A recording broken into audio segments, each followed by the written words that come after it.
साथीहरू यो चाहिँ अन्त कहीँ नभएर यो भरतपुरको सरकारी हस्पिटल हो। यो चाहिँ हामी 6 बजे पुग्दा चाहिँ यहाँ यति बिधि लाइन भइसकेको थियो साथीहरू। के बिधि भिड हो यो हस्पिटलमा, जुन हस्पिटलमा गए पनि। अनि यति नै भिड, यति नै लाइन हेर्नु। अनि हामी चाहिँ अलि नजिक नै थियौँ, त्यही भएर साह्रै भिड हुनला नि भनेर 6 बजे गएको त 5 बजेदेखि आएर 4:30 बजेदेखि आएर बस्ने लाइनको भिड रहेछ यो चाहिँ होइन। अनि त्यसपछि हामी चाहिँ अब अलि नजिकबाट आउँदा त यति ढिलो भइसक्यो भने चाहिँ उहाँहरू कहाँदेखि आइसक्नु भएको होला।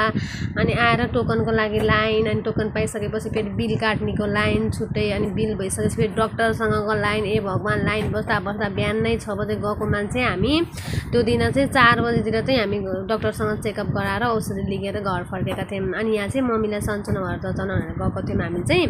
अनि मम्मीलाई घरमै छोडेर अनि फेरि टोकन लिने, टिकट लिने चाहिँ अब त्यहाँ किन लाइनमा बस्नु पऱ्यो सबैजना भनेर अनि हामी मात्रै गएका थियौँ। अनि हामीले टिकट पाएर अनि डक्टर आइसकेपछि चाहिँ मम्मीलाई फोन गरेर बोलाएको साथीहरू। के गर्ने सबैजना बिरामीहरू हेर्नु न एकैतिर बस्नुभएको छ झोक्राएर। कसैको के रिपोर्ट आएको छैन अरे, कसैको के टिकट पाइएको छैन अरे, कसैको के भएछ अरे। देख्दा हैरान भयो। चचाहरू क्याएर मम्मी र म भएर चाहिँ आयौँ, फर्क्यौँ घरतिर साथीहरू। यो चाहिँ अलिक पहिलाको भिडियो हो।